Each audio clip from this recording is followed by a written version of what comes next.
Le déballage, l'émission qui vous amène au cœur de l'appréhension des faits et actualités de la Guinée et d'ailleurs.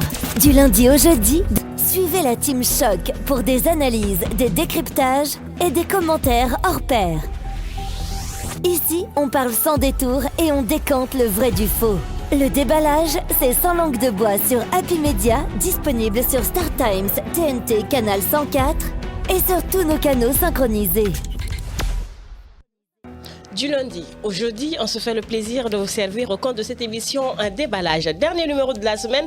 Nous sommes jeudi, vous l'avez constaté. Aujourd'hui, on a un autre thème ici et on va recevoir un autre invité avec nous. La problématique de l'humour en Guinée. On se pose la question, on a du talent, plusieurs d'ailleurs. On a d'autres qui nous représentent dignement au-delà de nos frontières, mais ont du mal ou de la peine, je ne sais pas comment je vais le dire, dans quel contexte je vais placer cela, mais ils n'arrivent pas à sortir la tête de l'eau. Sinon, ils sont adulés, sinon, ils ont du talent, ils ont même des concerts, des festivals, ils ont assisté à un peu de tout, mais malheureusement, l'accompagnement fait défaut. La question, on va poser à notre invité, mais bien avant, on marque une courte pause. À tout de suite.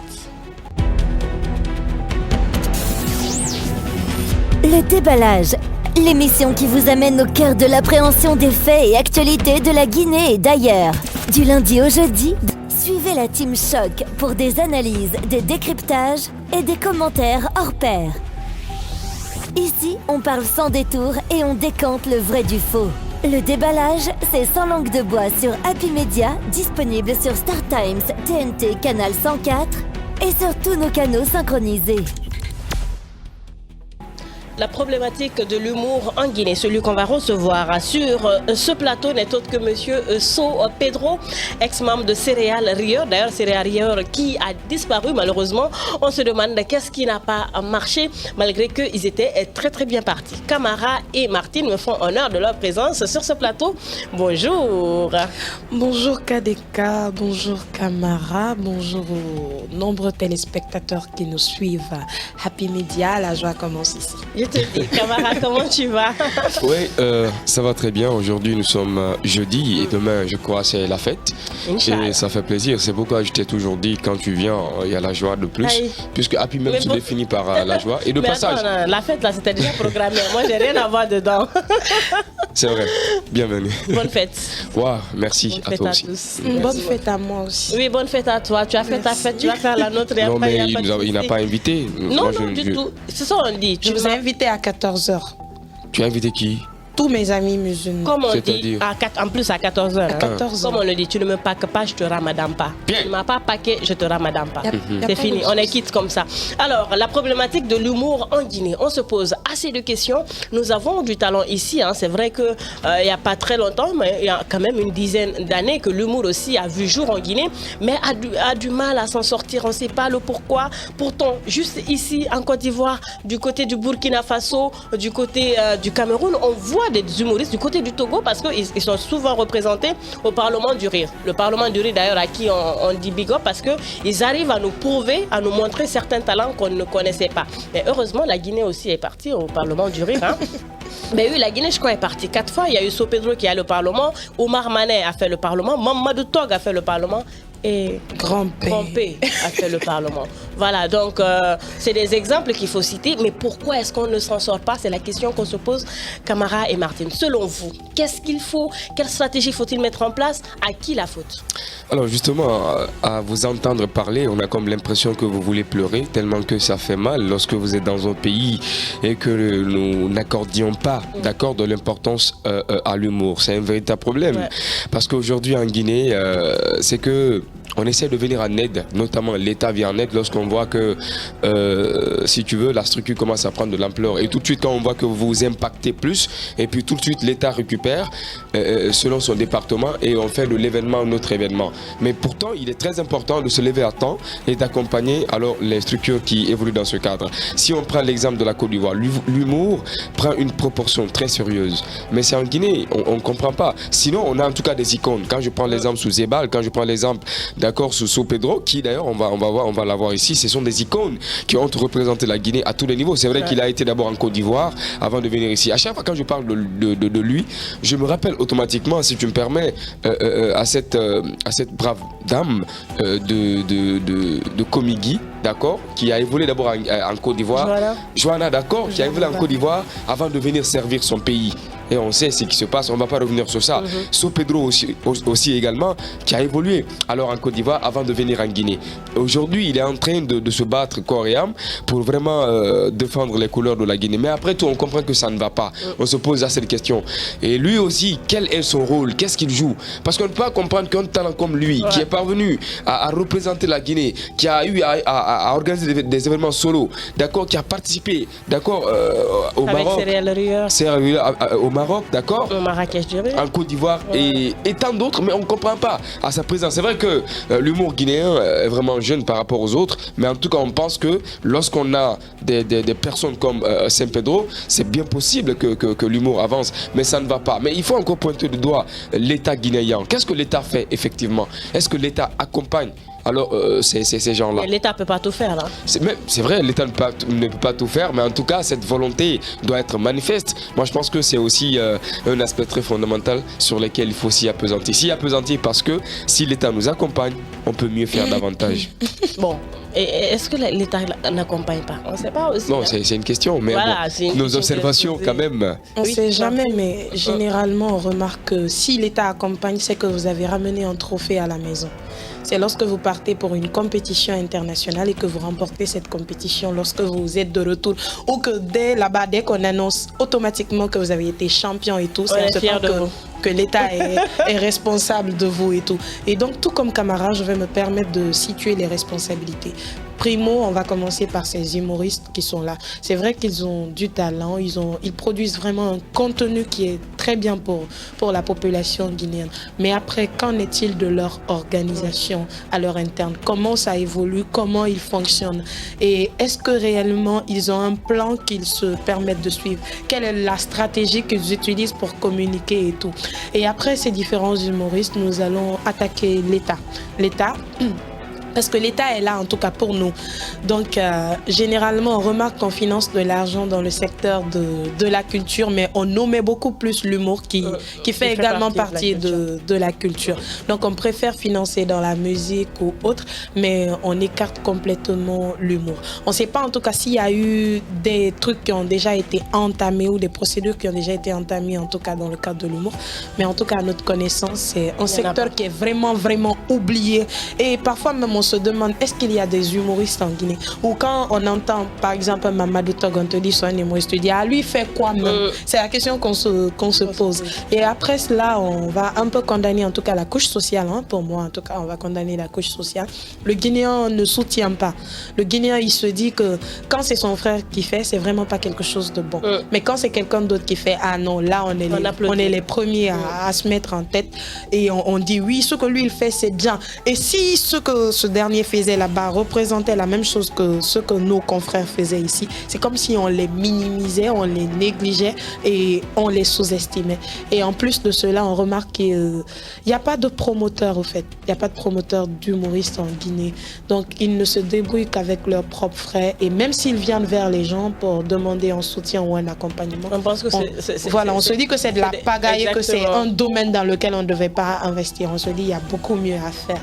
Donc, les responsabilités sont vraiment à plusieurs niveaux. En tout cas, on remarque ici juste en Côte d'Ivoire, hein, il y a d'autres qui arrivent à se démarquer et à pouvoir subvenir à leurs propres besoins dans l'humour. L'humour, c'est aussi un métier rentable, c'est un métier noble, il faut le rappeler, parce que ne devient pas humoriste qui le veut. Hein. Parce que avoir cette possibilité de faire rire quelqu'un, mon frère, même quand tu es fâché, si l'inspiration déjà, c'est quelque chose. Même quand tu es fâché, quand tu as un spectacle, tu oublies tes soucis. Ton objectif principal, c'est de faire rire les gens qui sont en face de toi. Mais comme tu l'as dit tout à l'heure, le plus souvent, ils investissent eux-mêmes dans les spectacles. Il n'y a pas d'accompagnement, peut-être des partenariats, mais on ne verra pas de gros sponsors derrière ces humoristes. Et ça, c'est très très dommage parce que après toutes les dépenses qu'ils arrivent à faire, côté rentabilité, c'est nada. Parce que ce qui rentre, c'est la même chose qui ressort avec parfois toutes les même dépenses. Plus, hein, exactement. Plus. Parce que tu te permets de financer, par exemple, un spectacle de 3,5 millions,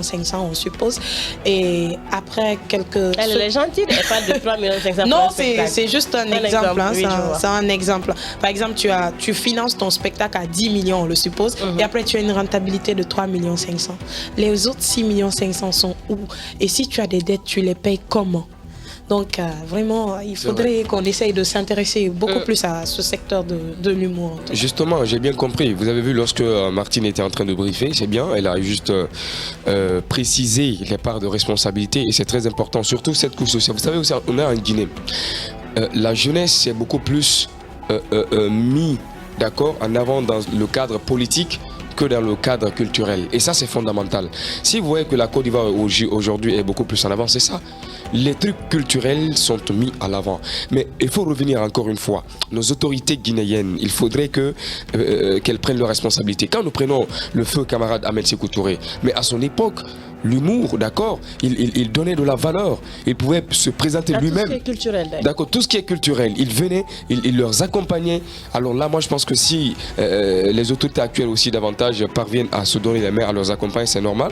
Et aussi sans oublier la structure. Parce que s'il faut accompagner une structure ou bien une organisation, il faut que cette structure ou cette organisation soit structurée ou organisée. C'est ça. Mais si cela manque, moi je pense qu'on ne peut pas avoir une volonté pour les accompagner. Alors le plus souvent, ils vont en rang dispersé, chacun va défendre son intérêt personnel lorsqu'il s'agit d'avoir un petit gombo. D'avoir un gombo. Mais s'ils sont mieux organisés, comme tu l'as dit, je pense que ça sera rentable et profitable pour tous. Quand je dirais tout à l'heure qu'on a du talent en Guinée plus que la Côte d'Ivoire ou plus que d'autres pays de la sous-région, on va me dire non, c'est pas possible parce qu'on prend plus de temps à écouter et à suivre ceux de l'international. Oui. Peut-être, je ne sais pas, pour la langue française, aucune idée, mais on accorde en tout cas moins d'importance à ceux qui sont là. Moi, je participe très très souvent au spectacle humoristique. Je ne sais pas pourquoi, mais vous devez le savoir. C'est comme ça. Oui, tout le monde sait que j'ai horreur du stress. Donc, dès qu'il y a de l'humour, moi, j'y vais. Et c'est bon. Voilà, donc, vous apportez de plus. En tout cas, si ma présence change quelque chose ou apporte quelque chose, tant mieux. En plus, parce que le SEM fait de payer le ticket. Voilà, mais le plus souvent, on se rend compte que lorsqu'il y a une tête d'affiche de l'international, qu'il y a plus d'engouement sur la chose. Pourtant, comme on le dit, il y a un jargon qui dit « soutenons-nous vivants ». Je pense que ça commence par nous, d'abord. Cette couche sociale-là qui doit déjà venir en aide à ces humoristes avant qu'on accorde encore plus d'importance à d'autres qui viendront. Cette problématique-là, peut-être que nous, on a un regard assez large là-dessus, mais les concernés nous diront plus sur ceux qui vivent, sur ceux qui endurent, ou s'il y a des démarches, ou est-ce qu'ils vont vers les autorités, mais il n'y a pas de retour. Ce sont des questions qu'on va essayer, bien sûr, de poser à notre invité. So Pedro, la problématique de l'humour en Guinée. Il faut rappeler qu'entre la Côte d'Ivoire, entre Sierra Leone, entre une carrière solo, entre vie de famille aussi, notre invité va essayer de nous déballer tout dans cette émission Déballage. Qu'est-ce qu'on fait? On le reçoit? On le reçoit. Vous êtes prêts? Nous sommes prêts. Super. On va partir bien sûr avec l'invité du jour. À tout de suite. Le Déballage, l'émission qui vous amène au cœur de l'appréhension des faits et actualités de la Guinée et d'ailleurs. Du lundi au jeudi, suivez la Team Choc pour des analyses, des décryptages et des commentaires hors pair. Ici, on parle sans détour et on décante le vrai du faux. Le Déballage, c'est sans langue de bois sur Happy Media, disponible sur Star Times, TNT, Canal 104 et sur tous nos canaux synchronisés.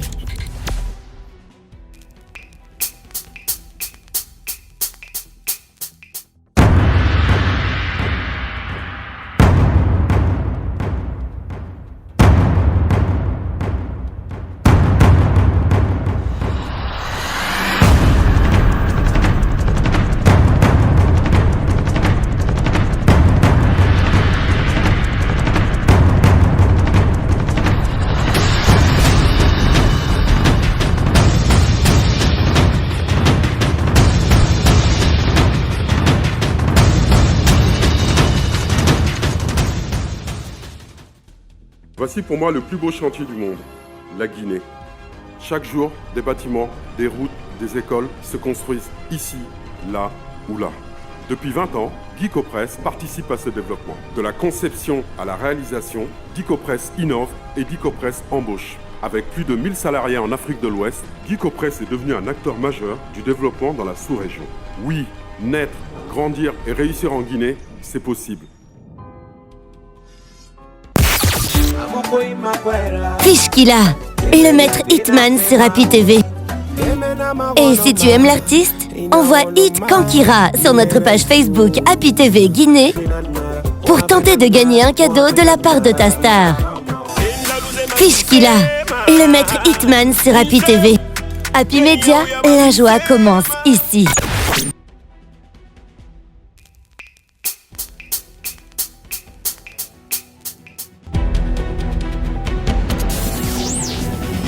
Le déballage, l'émission qui vous amène au cœur de l'appréhension des faits et actualités de la Guinée et d'ailleurs. Du lundi au jeudi, suivez la Team Choc pour des analyses, des décryptages et des commentaires hors pair. Ici, on parle sans détour et on décante le vrai du faux. Le déballage, c'est sans langue de bois sur Happy Media, disponible sur Star Times, TNT, Canal 104 et sur tous nos canaux synchronisés. Merci de rester fidèle au programme de Happy Media, mais surtout à cette émission Un déballage. Vous le savez, c'est bien sûr le dernier numéro de la semaine. Et comme annoncé depuis le début de cette émission, le thème retenu pour ce jeudi, c'est la problématique de l'humour en Guinée. Et qui de mieux qu'un acteur concerné pour en parler dans ce studio, sur ce plateau bien sûr de Happy Media. La joie commence ici. Vous le savez, je suis toujours avec Martine et Camara et notre invité. Côte d'Ivoire, Guinée, céréales rieur. Banque, bon, je vais me limiter là, parce qu'il y a quelqu'un qui le connaît pas mieux que moi, mais je vais le laisser présenter notre invité. Notre invité aujourd'hui, c'est Monsieur Sopedro. Justement, Sopedro, il serait très compliqué de parler de son parcours parce que, tenez-vous bien, c'est une icône, d'accord, donc du monde de l'humour et tout ce que vous savez. En plus, les talents, on ne sait pas trop, mais il est connu d'ailleurs ailleurs, plus qu'en Guinée. Alors, on revient un peu sur son parcours. Né en Côte d'Ivoire, So se lance très tôt dans le monde du théâtre pendant les colonies vacances. En 90, pour des raisons d'année blanche scolaire, la famille So décide de rentrer définitivement en Guinée. D'accord. Donc 2 ans plus tard, étant inscrit à l'école Sainte-Marie de Dixine, parallèlement à ses études, il continue donc ses cours de théâtre. En 2000, il part en France. D'accord, son voyage, et poursuivre ses études. Parallèlement à ses études, il profine ses richesses et s'oriente vers l'humour. D'accord. Alors, pendant ces 4 années passées entre Reims et Lyon, il accentue son humour sur l'autodérision, donc la parodie, et continue de faire des prestations lors des événements culturels à l'université. Donc, il est important aussi de parler un peu de sa carrière, même si c'est vrai qu'on ne pourra pas finir tout, mais on va faire juste un briefing. Donc, sa carrière, les céréales rieurs, dès son retour en Guinée en 2004, Sopedro rencontre certains artistes comédiens du pays comme Oumar Mané, qui est aujourd'hui en train d'évoluer, je crois, en Côte d'Ivoire. Et tenez-vous bien, c'est quelqu'un aujourd'hui, il est beaucoup connu, on fait sa promotion, il est valorisé. Le Congo s'allonge, donc c'est une preuve. Alors, de l'autre côté, mais lui, il décide en tout cas de venir ici, dans son pays, alors pour faire valoir davantage son talent et son niveau. Alors, de l'autre côté encore, en 2012 à 2017, 21 créations originales de ce collectif verront le jour. La carrière solo en 2014, il produit sa première œuvre solo intitulée Le Dernier Mariage. Ces spectacles qui parlent ces réalités du mariage à la guinéenne, parce que c'est important. Lorsque vous avez eu à faire la Côte d'Ivoire, la France, quand vous venez, vous avez des observations beaucoup plus particulières. Il faut peindre, c'est aussi ça en fait, si vous voulez, le rôle aussi de l'humour, de l'humoriste, j'allais dire. Parce qu'aujourd'hui en Guinée, on confond beaucoup. Certainement, on va en parler avec lui. Quel est son regard entre un comédien et un humoriste. Donc de l'autre côté encore, l'aventure du Massa, ça c'est en 2016. Donc Sopedro, toujours membre du collectif des céréales rieurs, part à Abidjan pour jouer sur les scènes du festival Massa d'Abidjan. Les nombreuses prestations des céréales rieurs donc étant dotées en septembre 2016, et il se produit dans son 3e solo intitulé Censuré. Ce spectacle parle de sexe mais avec énorme donc de subtilité. En novembre, il produit sa première pièce de théâtre, donc Chaplin. Il avait été guinéen, au-delà du fait d'avoir voulu redonner vie à Charlie Chaplin. Cette pièce s'intéresse aux problèmes que le cinéma guinéen rencontre, c'est vrai, parce qu'on a dit qu'on aura l'occasion, même si c'est vrai qu'avec lui on ne parlera pas trop du cinéma, mais en tout cas certaines questions naturellement qui seront posées. Et comme aujourd'hui on voit Suleiman qui est en train en tout cas de hisser et de montrer l'imperfection du cinéma guinéen, il a besoin qu'on apporte de force au cinéma guinéen. Alors de l'autre côté, la dernière avec les céréales Rieur en octobre 2017, les céréales Rieur permet de remettre sur scène Sopedro et Zabal Traoré pour un duo, Zebal d'accord, pour un duo intitulé Mad in Guinée. Zebal qu'on appelle Foromo, d'accord, qui s'était déguisé en Foromo. Donc au-delà de ce caractère interne, il est parvenu davantage à se hisser au plus haut niveau, donc à l'international. Quelques jours après cette 30 création, So s'envole pour Abidjan pour la première participation au Parlement du Rire. Il y jouera 2 extraits de son premier solo, Le Dernier Mariage et tant d'autres. Donc il a effectivement joué un rôle dans ce cas. Donc dans la foulée, il est sollicité par une télévision de la place pour créer sa propre émission. So et équipe s'inscrivent du Jamel Comedy Club. Vous le savez, Maroc, je pense, ça se passe bien aussi. Donc en gros, on ne peut pas tout parler du monsieur. Donc il est là aujourd'hui, il faut le dire. L'a dit tout. L'a dit, donc c'est quelqu'un en tout cas qui est parvenu à montrer les couleurs de la Guinée. Il a du talent, il a de l'élan et aujourd'hui il ne manque pas, à chaque fois que vous l'appelez, il est présent. C'est un fils de la Guinée, il ne manque pas en tout cas de faire bouger les lignes de la Guinée pour ce qui est en tout cas de l'humour et tant d'autres dans lesquels il évolue bien entendu. Merci d'être venu. En tout cas, je rajoute à ça, il a un beau et un bon cœur. Franchement, merci à toi, Sopedro, d'être parmi nous. Comment tu vas? Ça va, merci. Bon, quand on est présenté, comme c'est le cas par Camara, on n'a plus rien à dire. Ça fait plaisir. Merci. Le plaisir est partagé. Ça me ramène à beaucoup de souvenirs parce que la biographie, je ne la relis pas tant que ça. Par exemple, c'est important de signaler que l'humour en Guinée est très jeune. L'humour date de 2012. Parce que si on remonte avant, la plupart ne savaient pas. Ils ne parlaient pas de stand-up, ils ne parlaient pas d'humour, ils parlaient pas... Je ne suis pas le précurseur. Je fais partie des précurseurs. Nous sommes nombreux. Nous avons Mamadou Teuk, nous avons Mané Oumar, nous avons Zebal Traoré, avec qui on a formé le collectif des céréales. Donc aujourd'hui, on ne peut être que fier de dire que l'humour guinéen a 10 ans, mais en 10 ans, il s'est passé beaucoup plus de choses ici, plus qu'ailleurs. La seule différence, c'est le relais au niveau de médias forts. Parce que vous savez, nos médias sont forts en Guinée, mais malheureusement ailleurs, ce n'est pas vraiment le cas. Mais je sais que c'est un travail qui est en train d'être fait. C'est un travail de tous les jours que nos médias font pour qu'on puisse s'imposer. Et puis on réussira à s'imposer. Je pense qu'il faut qu'on puisse challenger des médias comme les télévisions ivoiriennes qui ont une magnifique aura. Et surtout le fait qu'aujourd'hui, les médias ivoiriens ont à côté, au niveau de là où ils sont, la plupart des antennes de médias africains sont représentées là-bas et même des médias français. Donc ça corse un peu la chose, mais impossible n'est pas guinéen. Okay? Impossible n'est pas guinéen. Si le signe national a pu aller en quart de finale au moins une fois, je ne parle pas de Afia 77 qui sont allés en finale.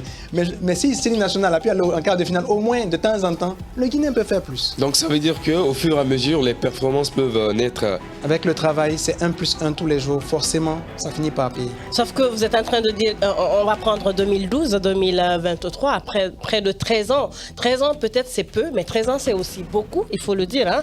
Nous, aujourd'hui, la question qu'on se pose avec tous les talents guinéens que nous avons ici, on a Riquel Gandhi, on a Rigel Gandhi, on a Mamadou Thierno Mamou, voilà, on a Thierno Mamou. Ce sont tant de jeunes, on a vu avec Céréales Rieur, c'était Jawad qui faisait partie de Céréales. Mais aujourd'hui, le talent est là. Franchement, le talent, il est là. Mais nous, la question qu'on se pose, c'est qu'est-ce qui ne va pas? Qu'est-ce qu'il faut pour que l'humour aussi puisse avoir autant d'audimat, autant de succès que les autres pays de la sous-région? Aujourd'hui, nous, le thème qu'on a choisi, en fait, c'est la problématique de l'humour en Guinée. C'est ce qui nous intéresse parce qu'après, c'est vrai, on parle de culture, on parle de sport, mais il ne faut pas oublier que l'humour aussi fait partie de la culture, évidemment. Bien évidemment. Mais après, ce sont des domaines souvent qu'on met aux oubliettes et on investit dans autre chose. Qu'est-ce qui ne marche pas?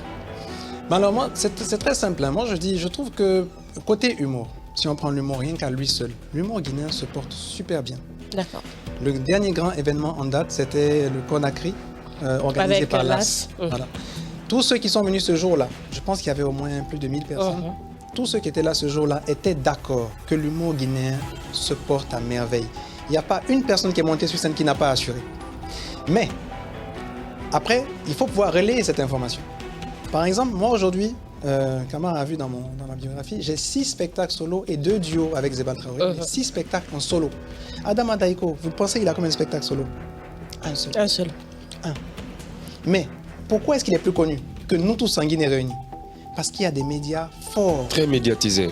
C'est médiatisé pas seulement, je ne vais pas dire seulement en Guinée. Rien que lorsque tu le fais passer sur Bonjour en Côte d'Ivoire, tout de suite il est connu dans toute la sous-région.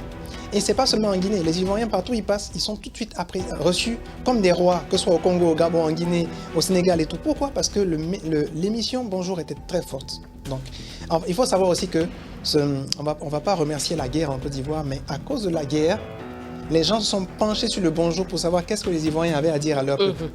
Et du coup, on voyait qu'il y avait des messages de paix, emmenés surtout par les humoristes, parce qu'au départ, Bonjour, c'était un truc de chanson. Mais les humoristes ont commencé à prendre le pas et finalement, c'est devenu que de l'humour. Vous voyez? Là, ils sont en train de ramener encore la musique à nouveau dans Bonjour parce que, écoute, ils sont plus inspirés, il n'y a plus de guerre, d'accord? Parce que l'humoriste, il puise son inspiration dans les faiblesses de la société. C'est très important de le dire. D'accord. Donc, lorsque, par exemple, vous passez une seule fois à Bonjour, vous vous appelez Wallace, vous n'avez pas de spectacle solo, par exemple, vous passez un sketch, vous êtes connu dans la sous-région pour ce sketch-là. Vous voyez? Parce que quand on se rencontre, parce qu'on se rencontre sur les scènes internationales, quand on se rencontre, c'est pas le même échange. C'est pas genre ils nous prennent de haut. Ils savent que les Guinéens sont plus producteurs que eux. Mais eux-mêmes, ils nous disent, il vous faut des médias forts. Ils nous invitent des fois à venir rester à Abidjan, mais je leur ai dit non. Je suis déjà né là-bas. Je vous offre ça. Mais maintenant, c'est Conakry. D'accord? Donc, je pense qu'avec les médias forts derrière, on peut faire de grandes choses. Alors, est-ce que ce n'est pas aussi un manque d'organisation personnelle? Parce que vous n'appartenez pas tous à des groupes, à des trucs. Il y a des personnes qui évoluent en solo. Est-ce que derrière, il y a une bonne structure qui accompagne bien sûr ces humoristes? Voilà, justement, c'est très important.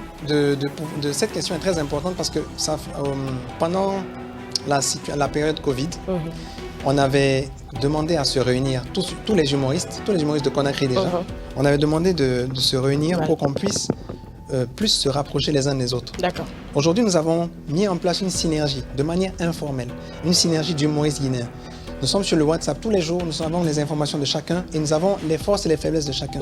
Des formations sont données, des trucs sont donnés. C'est de ça que l'engouement de plusieurs nouveaux humoristes a commencé à se faire naître et vous avez connu maintenant des gens comme Rigel Gandhi en solo ou Tierno Mamou en solo. Donc pour ne citer que eux, parce qu'il y a eu aussi un autre Gawa compétent et tout ça, pour ne citer que eux. Là, c'est pour dire qu'on est en train de suivre de près en synergie pour qu'on puisse vraiment pousser la chose au-delà. Mamadou, on parlait il y a 2 jours ensemble par rapport à tout cela. L'association va être créée sous peu, elle va être présentée dans une réunion officielle où on va enregistrer le PV, aller déposer les documents et tout pour qu'on puisse fonctionner très bien et fonctionner vraiment ensemble, main dans la main. Parce que le Covid est venu créer vraiment une sorte comment dire de silence, on peut dire. De silence, je suis d'accord. Et puis, on était de désolidarité totale. Parce que les gens étaient focus sur autre chose. Est-ce qu'on va mourir? Est-ce que c'est la fin du monde? Donc, tu allais voir des humoristes commencer à aller dans les mosquées, dans les églises. Ça priait fort, fort. C'était pas des petites prières. Des fois, même quand l'imam n'est pas motivé, l'humoriste vient taper son dos pour dire, tu vois, tu tapes le dos pour dire, allons-y, il faut dire Allahu Akbar avec. Parce qu'à ce moment-là, et là, on a vu des réseaux sociaux tels que TikTok monter en puissance. Et ce sont des amateurs qui reprennent des trucs drôles. Et puis, on a vu plein de gens commencer à monter, des célébrités monter de partout. Les artistes n'ont pas vu la chose. Honnêtement, c'est pour dire, on n'a pas été vigilants. Nous, on était concentrés sur la fin du monde. Et quand on a vu que la fin du monde n'arrivait pas, peut-être qu'on a été un peu déçus. On s'est dit...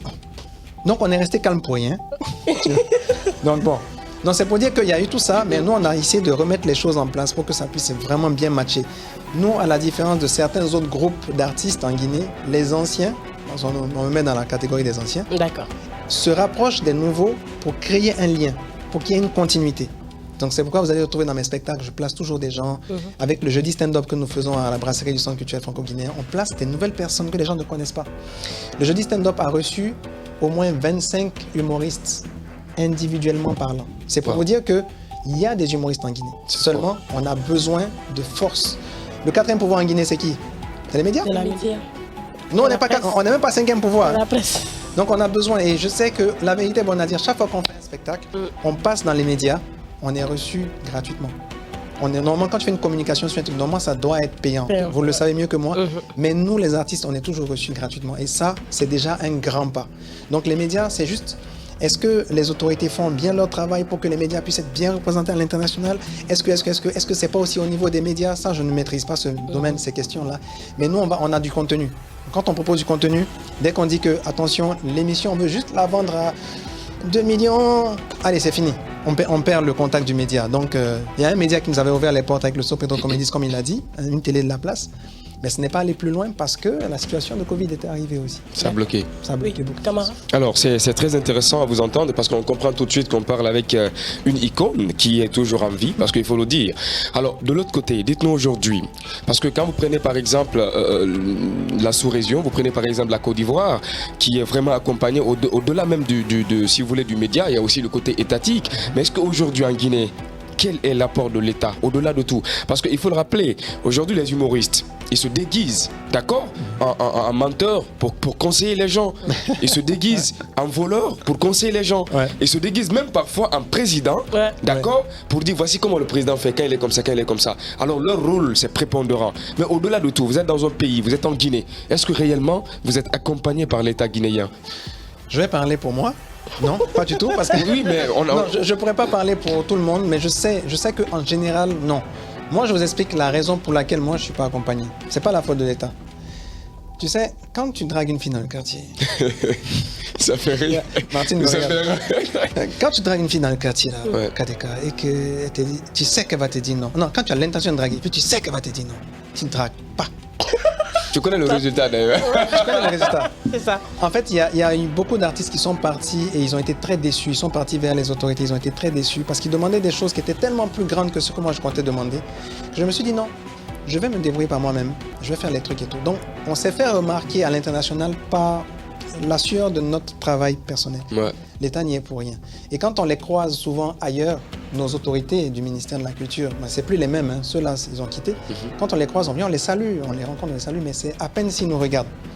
C'est comme s'ils ont l'impression qu'on va leur demander un service.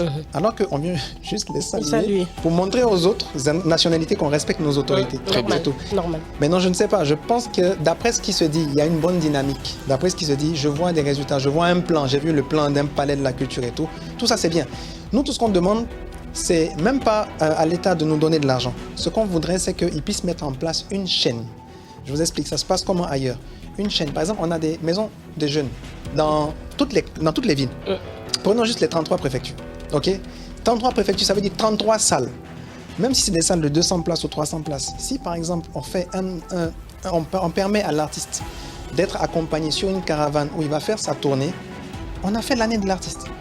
Et en même temps, l'artiste a véhiculé un message, comme il disait tout à l'heure, qui peut être très important pour la société. Moi, j'ai fait un spectacle qui s'appelle Polistique, qui parlait autant de Alpha Condé, qui parlait de Alpha Condé, de Dalin, de Kassori. Oui, oui. Et ça a été relayé récemment sur une télé, justement pendant les élections, ça a été beaucoup relayé sur une télévision de la place, parce qu'ils savaient en relayant ce spectacle-là qu'on passait des messages de paix. Et bien sûr, on mettait le doigt sur la plaie pour dire ici c'est pas bon, ici c'est pas bon, l'ethnocentrisme qui gangrène le pays. Aujourd'hui, vous n'avez pas remarqué, on n'en parle pas. Ouais. On n'en parle pas. Parce que tout le monde est d'accord sur une chose, si on voit des résultats sortir, on s'en fout de l'ethnie. Mais quand ça commence, c'est comme au football, hein. Dès que François Kamano a raté une occasion de marquer un but, hey, il faut rester, Joe. Non, il faut qu'on arrête. particularise. On particularise tout de suite. Alors que bon, le gars, si c'est lui qui a envie de marquer plus que nous tous, c'est lui qui est sur le terrain. Donc s'il a raté, c'est qu'il n'a pas pu marquer, quoi. Tu vois? Donc c'est pour dire que je ne suis pas allé vers les autorités, pas du tout. Mais comment on appelle ça? Récemment, j'ai eu des approches qui me demandaient de venir, de proposer des choses et tout. J'ai dit je vais venir parce que justement, j'ai trouvé que c'était intéressant qu'au lieu qu'ils attendent qu'on vienne, qu'on nous fasse signe pour dire venez, proposez. Même si vous allez être déçus, proposez. Donc on a dit qui ne t'entraîne à rien, on va proposer, voir ce que ça va donner, mais on ne va pas avec... Je leur dis tout de suite, quand ils nous écoutent, j'espère qu'ils nous écoutent, c'est pas pour demander de l'argent. C'est pour demander des moyens logistiques pour donc créer des conditions. Faire des choses. Moi j'ai fait un spectacle sur Canal Olympia en octobre là. Si je vous dis que pendant 5 mois, j'étais en train de payer mes créanciers, vous ne pouvez pas me croire, j'en ai parlé à KDK en antenne, j'ai payé mes créanciers pendant 5 mois. Wow. Et j'ai dit, bon, toi, tu seras payé tel mois. Non, toi, c'est après. Non. Mais tout de suite, j'ai calé le programme parce que je savais que je n'ai pas été accompagné. On a fait un spectacle tous ceux qui sont venus savent que c'est rentré dans les annales. Mais après, on n'a pas... Et puis souvent, techniquement, on n'a pas forcément les bons techniciens pour bien filmer, pour que les gens voient. Parce que le caméraman, il peut filmer, mais il ne peut pas mettre la lumière. Celui qui a la lumière, il dit que le courant n'est pas bon. On s'en sort vraiment pas, on n'arrive pas à bien archiver. Donc, C'est un problème. Ok. c'est dur. D'accord.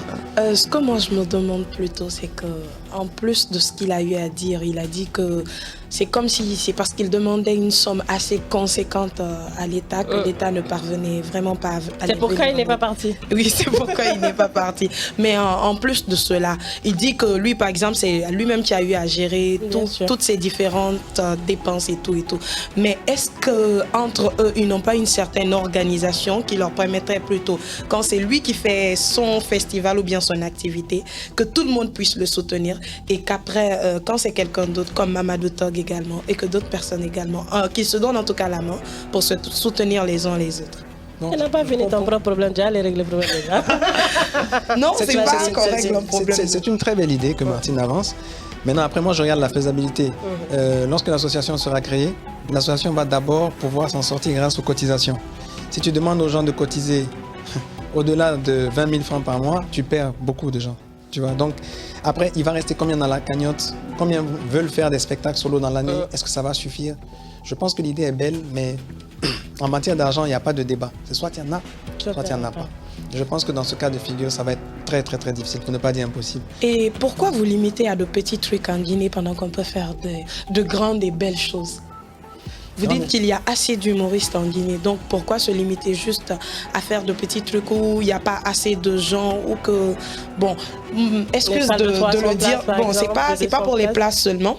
C'est vrai qu'ils communiquent, je suis entièrement d'accord, mais parfois leur communication, elle est vraiment minime.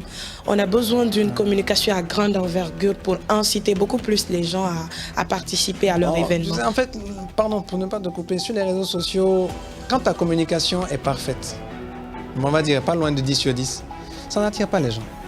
Il faut que je m'énerve contre quelqu'un dans le quartier, j'insulte le quartier, je fais une direction. Voilà, Awa Mamadou Pate, qui est assis à côté de Bintalali, et pas Bintalali que vous connaissez. Lorsque tu commences à parler mal à quelqu'un, et ça se voit rarement dans le milieu des humoristes. Déjà, les chanteurs, ils se clashent pour se faire connaître. Des fois, Takana s'énerve, il parle mal de quelqu'un, après il revient et demande des excuses. Le fait de parler mal de quelqu'un, ça attire l'attention. Il dit aujourd'hui, je dois parler de tel. Vous allez voir, on le voit en pétard, on aime voir quelqu'un déraper. Les humoristes, ils cherchent à faire rire, passer de bons messages et tout. C'est pas la chose qui intéresse tout de suite. Malheureusement. Donc, qu'est-ce que les gens font? Ils vont vers là où il y a du scandale. Et comme nous, il n'y a pas de scandale, on fait une communication, mais il y a une communication qui arrive pour un événement dont, bon, je pense que c'est un scoop que je vais lâcher tout à l'heure, quand on reparlera de ça. C'est une communication qui est tellement carrée, les gens ne vont pas liker. Mais ils viendront. Tu étais là sur Sigissa, au canal Olympia, il y avait du monde. J'avais envoyé 1200 chaises, j'avais fait venir 1200 chaises, merci à Issa, qui nous a offert les 1200 chaises. Il y avait des gens arrêtés quand même. Ça veut dire que malgré que je n'ai pas 1000 likes sur des photos, j'avais plus de 1000 personnes devant moi. Donc ça, c'est le réel. Donc on est sûr de pouvoir attirer du monde. C'est comme par exemple le Conakry. Le Conakry de Las, il y avait plus de 1000 personnes qui étaient présentes. Pourtant, vous allez sur Las, vous n'allez pas voir une photo qui a 500 likes. Non. Mais il a son monde. On est dans le réel. Parce que les gens savent qu'ici, ils vont rire. Mais sur les réseaux sociaux, on ne calcule pas. Donc la communication donne l'impression effectivement qu'on passe à côté alors que les gens voient. Mais ils ne like pas. Et ils ne like pas. Même Kougouri, il ne like pas mes photos. Je sais. Mais quand il a un spectacle, vous partez quand même. Je m'en vais, j'ai pas le choix. Après, il va faire direct sur moi. Alors, la problématique de l'humour en Guinée, on s'intéresse bien sûr à ce sujet. Tout à l'heure, on a parlé d'autorité, on a parlé d'accompagnement, mais je pense aussi que c'est un manque d'organisation interne. D'accord? On le dit le plus souvent, quand on lave ton dos, tu laves ton ventre, c'est ça? Bon, tu as dit quand on lave ton dos en indexant le ventre, d'accord. Quand on t'apprend, Quand on t'apprend à te laver le dos, il faut savoir laver le ventre. Mais moi, je pense plus que c'est un manque d'organisation interne. D'accord? Aujourd'hui, comme je l'ai dit, on a des talents, ça finit pas. Mais on a du mal à s'en sortir, on a du mal à avoir même une visibilité. Tu as tout à l'heure parlé de 25 jeunes humoristes que vous avez rencontrés lors des jeudis stand-up. Des jeudis stand-up, mais qui malheureusement se limitent au centre culturel. C'est ça, c'est ce qui est dommage. Parce qu'à la sortie de là-bas, si par exemple, moi, j'ai pas assisté à cet événement, je connaîtrai jamais ces jeunes humoristes. C'est dommage. Nous filmons tous nos événements. Nous filmons tous nos événements. On filme, on fait le montage. On vient proposer aux médias. Ils voient, ils rigolent, ils adorent. À partir du moment où il faut vendre, même à des montants dérisoires, il n'y a plus personne. Je n'épargne aucun média télévisé qui existe à ce jour. On n'a pas besoin de les citer. Ils sont tous concernés. On les a tous. Non, je dis ceux qui ont commencé à travailler. Ceux qui ont commencé à être sur les canaux. Vraiment, personne. C'est-à-dire que dès que tu vas dire, ça va vous coûter ça par épisode, 2 millions, en fait, on ne gagne pas d'argent sur 2 millions sur un épisode. Parce qu'après, si jamais les gars voient passer à la télé et qu'on a donné gratuitement, ceux qui sont passés vont dire non, ils ont certainement eu l'argent. Bien sûr. On ne peut pas le donner gratuitement. Donc, dès que ça, si on demande un gros montant, on dit par exemple 5 millions par épisode, oula, ça veut dire que quoi? En 10 épisodes, on est à 50 millions, les télés ne vont pas suivre. Pourtant, c'est des programmes qui sont très bien faits, montés avec des génériques et tout. On aura l'occasion de le montrer ici à votre direction, pour que vous puissiez voir. Vous allez voir que c'est vraiment quelque chose qui a été fait avec beaucoup de patience et d'application. Donc, malheureusement, on ne trouve pas pour l'instant, mais on ne peut pas donner gratuitement parce qu'on fait travailler des gens, on paye des techniciens. Moi-même, je ne peux pas monter, je ne peux pas filmer. Mais malheureusement, on n'a personne. Et les gars, ils travaillent, ils viennent aux répétitions, ils répètent leurs sketchs. Nos événements, tu sais, ils sont carrés. Tu ne vas pas voir Vous ne pouvez pas venir à un moment donné. Martine, je te mets au défi de venir dans nos spectacles et de trouver qu'il y a un temps mort. C'est pas possible. Pas possible. Très intense. Dès que ça commence, c'est pam, jusqu'à la fin. Il n'y a pas de temps mort. C'est comme dans la tête de la soupe. Voilà, c'est ça, exactement. Ouais, c'est des choses carrées. Et ce qui me plaît, c'est qu'il le dit tout le temps. Il est parti sur le modèle Serial Rieur. Nous sommes tous partis sur le modèle Serial Rieur pour que les spectacles, dès que ça commence, c'est jusqu'à la fin, les gens doivent en avoir pour au-delà de leur argent. C'est-à-dire, tu as payé 50 000 ton entrée? Non. Quand tu ressors, tu dis non, j'aurais dû donner 150 000 pour ça. Tu vois, donc, c'est pour dire qu'on a du contenu, mais malheureusement, ça ne fonctionne pas. On a reçu Abbas dans un de nos spectacles ici. Abbas Ouattara, dont le comédien, il était venu, il est guinéen déjà, pour l'information à tous les auditeurs. Il est venu dans sa famille et dès qu'on a su, on l'a fait venir. Il a regardé le spectacle, c'était au petit musée. Il a regardé le spectacle, on l'a présenté et tout, à la fin, il a dit, il n'y a pas ce niveau-là en Côte d'Ivoire. Mais ils le disent tous, hein. Il n'y a pas ce niveau. J'ai reçu Boukari, les zinzins de l'art, au So Pedro Comedies. Ils étaient là. Boukari m'a dit, j'aimerais être comme toi, avoir une émission à mon nom à Abidjan. S'il a une émission à son nom à Abidjan, sa popularité va exploser encore. Boukari a fait peut-être 2 spectacles solo. 2. C'est pas les 6 que j'ai fait. Et moi, il n'y a aucun sketch qui se reprend dans mes spectacles. Et quand je m'en vais à Abidjan au Massa, je joue mes spectacles. Devant les Ivoiriens, ils sont pliés en 2. Zongo, une fois, Maréchal Zongo, a dit clairement, dans le Massa de 2016, il dit So Pedro et Mané Omar ont mis la dragée tellement haute que les autres n'ont pas vu leur fumée. C'était dans une interview. Zébal Traoré, meilleure prestation sur les 10 ans de Tucéo au Congo. Wow. Un Guinéen.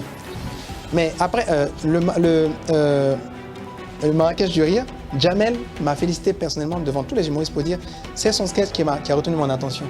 Mais ça n'a pas été médiatisé parce que seulement il n'y avait pas de caméra. Mais TV5 m'a censuré. Wow. Pourquoi? Ouais. Ils m'ont censuré parce que tout simplement... Oula, Ah ben oui. je ne devais pas le dire comme ça à haute voix. Ouais, ils m'ont censuré parce que tout simplement, ils m'ont interviewé. Puis après, ils m'ont demandé, c'est bien dans votre spectacle, vous dites aux gens, à vos frères de rester en Afrique. C'est bien, est-ce que vous pouvez donner d'autres messages de gens? J'ai dit non, vous n'avez pas écouté mon spectacle. Je n'ai jamais dit à quelqu'un de rester chez lui. Je n'ai pas ce pouvoir de dire à quelqu'un de rester chez lui. Par contre, ce que je dis tout le temps, c'est d'ouvrir les frontières. Quand les gens vont voir que chez vous, là, c'est comme chez nous, ils vont plus se battre pour aller chez vous. C'est parce que c'est joli sur photo, hein. Sinon, c'est la même galère. Et ils m'ont censuré. Ils ont préféré interviewer mon ami du Rwanda. Non, bon, en vrai, eux, ils contrôlent leur truc. Ils ont une ligne éditoriale, ils ne veulent pas sortir de ceci, de cela. Quand quelque chose est dangereux par rapport à la France, ils coupent. Ils veulent pas. Moi, je dis, c'est ouvrir les frontières à la Tiken Jah Fakoly. Et non, ne t'en va pas comme Dek J-Force le dit. Non, je leur ai déjà dit au Dek J, je ne suis pas d'accord avec vous. Ne dites pas aux gens de ne pas aller. Dites-leur, bah, tu vas aller, bah. Voilà ce qui t'attend sur la route. Voilà. Parce que quand tu dis à quelqu'un ne part pas, il va dire, pourquoi il me dit ne pas aller? Il va aller. Et puis, comme disait Régent Kandi, Dek J-Force, ils disent aux gens, ne pars pas, ne pars pas. Demain, ils sont sur France 24. Ils sont en direct de Paris. Oui, bonjour, oui, en Guinée, ça se passe bien. Et mon gars, tu dis aux gens de ne pas aller, toi, tu t'en vas. Non, il faut dire aux gens, voici la route. Voilà ce qu'il y a sur la route. Et si tu vas sur là-bas, voilà ce qui peut t'arriver. Donc, c'est à toi de voir. Tu vois. Comme ça, au moins, les gens se sentiront beaucoup plus responsables. Oui. Après le gouvernement, les médias et tout, moi, la question que je me pose, c'est est-ce que la couche sociale aussi n'a pas un impact, en tout cas sur le fait que l'humour soit vraiment en retard en Guinée. Parce qu'en Guinée, on remarque que même si c'est un petit commerce que tu as commencé, quand c'est toi, tu fais un commerce de 1000 francs, on dit c'est cher. Et quelqu'un d'autre fait le même commerce que toi à 5000 francs, on l'encourage et tout. Donc la question que je me pose, c'est est-ce que l'environnement social n'a également pas un impact, en tout cas, sur le retard de l'humour? Je pense pas. Pourquoi je pense pas? Parce que on dit, ouais, les Guinéens ne parlent pas français, voilà pourquoi. Non, c'est pas vrai. Pourquoi les Guinéens regardent le magnifique? Ils regardent Gou. On a, comment on appelle ça? On a Mamatog ici, on a Pochol ici, on a Diallo Cravate, qui sont très forts. Je cite vraiment des grosses pointures. Pochol, il poste une vidéo, il est à pratiquement 90 000, 100 000 vues. C'est pour dire que c'est des gens qui sont... Et tiens, notre chopi, mais lui, il fait en poula. Mais ceux qui le font en français, ils attirent du monde. Et ils sont où, ces gens-là? Ils sont en Guinée. Mais je pense qu'il y a un relais qui doit suivre. On parlait d'organisation interne. Je pense que juste dès que les artistes humoristes vont s'entendre avec les médias sur certains partenariats, je pense que ça va partir tout seul. C'est une question de temps. Nous, en Guinée, l'humour est plus jeune que celui de la Côte d'Ivoire, du Sénégal ou d'ailleurs. En Guinée, l'humour est jeune. Je vous dis, c'est 2012. 2023, ça fait 11 ans. C'est très jeune.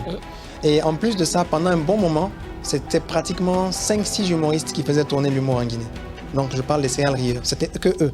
Le reste, si c'était à l'intérieur du pays, c'était pas assez médiatisé. Si c'était à Conakry, on ne les voyait pas. Quand ils venaient nous voir, ils voyaient notre façon de répéter, ils fuyaient. Beaucoup ne sont plus jamais revenus répéter. On a ouvert les portes à tout le monde. Même là, c'était venu. Plein de gens sont venus, sont passés chez nous. Eric Gandhi, Commando Moustique, tout le monde est venu voir les serial rieurs. Mais notre façon de répéter, c'était atroce. On répétait de 18h à 1h du matin. 3 fois dans la semaine. C'est dingue. Voilà pourquoi les serial rieurs ont fait 21 créations en 5 ans. C'est-à-dire que Daiko l'a dit, de côté l'a dit, ça n'a jamais été fait en Afrique. De ce qu'ils connaissent de l'humour, de la comédie en Afrique, ça n'a jamais été fait qu'une même troupe puisse faire 21 créations en 5 ans. Et puis c'est original, c'est pas ils ont pris à quelqu'un, c'est eux-mêmes qui ont écrit, c'est impossible. Mais on l'a fait en Guinée.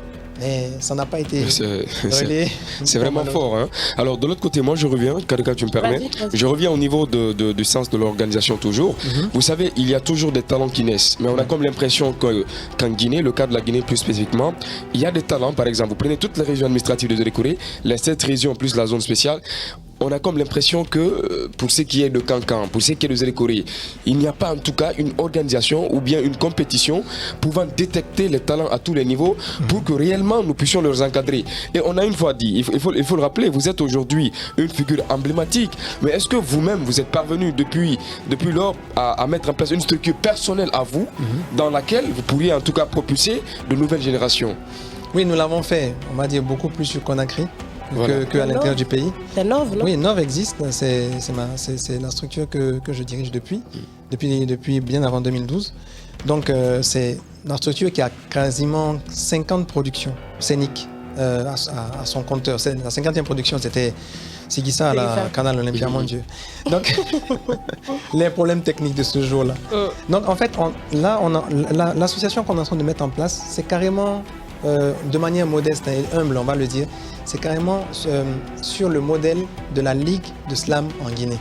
Parce qu'ils sont venus après nous et ils ont réussi à vite se construire l'association et c'est parti vite. Donc, nous, on avait des petits problèmes, on se demandait la fin du monde, je vous ai expliqué.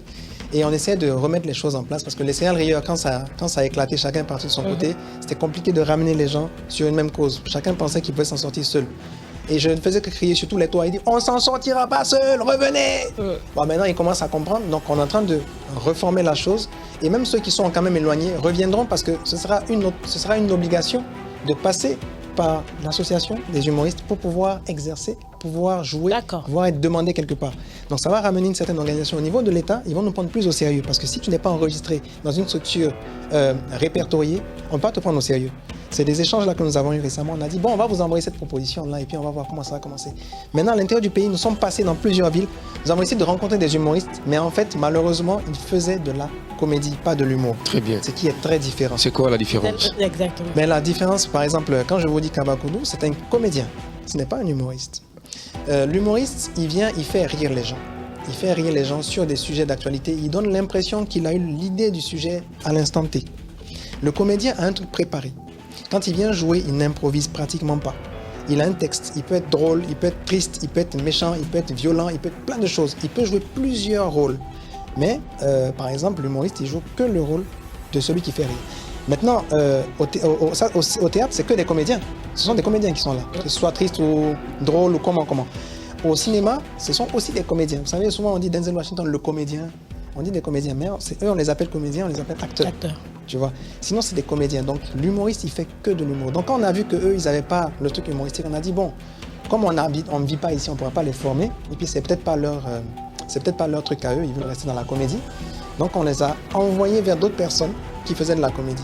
Vous voyez. Donc, les gens ont l'impression que c'est pratiquement la même chose, alors que non, c'est physique-chimie. On les associe, mais c'est pas la même chose. Physique et chimie, c'est... Alors aujourd'hui, si vous devriez accuser ou pointer du doigt à quelqu'un dans le retard de l'humour en Guinée, ce serait qui? Mais je vais dire les autorités. Ça aurait été bien que les autorités... C'est pas à nous de faire le soubassement, de faire le chantier. Nous, tout ce qu'on peut apporter, c'est comment on appelle ça, la réflexion, le texte qu'on écrit pour faire rire les gens. Mais on est obligé de penser lumière, de penser sonore, de penser scène, de penser tout, de payer tout avec des gens qui se sont lancés, qui ont travaillé sans être formés, qui ont appris sur le tas, qui sont devenus très forts, mais qui ont appris sur le tas. Et pour se lancer comme ça, il n'y a même pas d'école d'improvisation en Guinée, il n'y a pas d'école de rire en Guinée.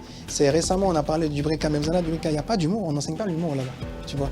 Donc c'est des choses que nous, on est obligé de mettre en place pour les prochaines générations. Donc s'il y a un retard aujourd'hui, c'était pas au Céréales Rieur de créer l'humour en Guinée, ça devait venir depuis longtemps. On est en train de parler de la Guinée. La Guinée est un pays qui a été respecté culturellement parlant pendant des décennies et des décennies. Bon, ils n'étaient pas bien payés, on est d'accord? Voilà, on connaît la réalité, on a dit, bon, c'est vrai, ils ne sont pas bien payés, ok, collez-leur un salaire là-bas de fonctionnaire et puis on passe. Mais après, ils n'ont pas eu d'infrastructure. Si on dit les ballets africains de Guinée, ils n'ont pas une salle de répétition propre à eux. C'est inadmissible, mais si on rentre dans tout ça, on va parler pendant 2 jours.